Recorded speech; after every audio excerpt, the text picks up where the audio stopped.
Let's see how we can rearrange and group our devices. First, you can see we can view our cameras by physical or logical layout.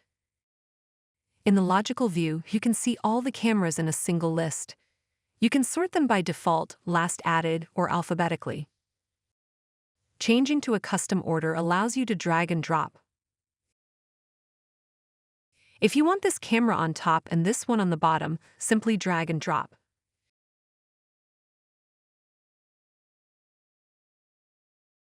We can also view by physical layout to see which server has which cameras.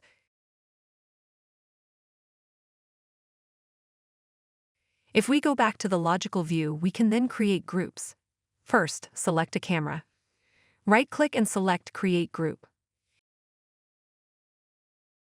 You can name this group Building 1, for example.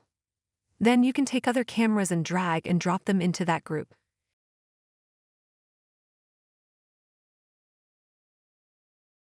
You can create additional groups by right-clicking.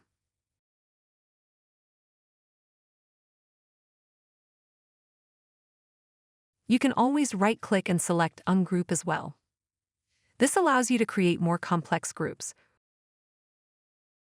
We can also show the IP address of each device, which is useful for administrators. We can also show the current recording state. In the logical view, you'll see multi-sensor cameras are broken out. So you can rearrange them however you need. You can also right-click on a camera to rename it to whatever you like.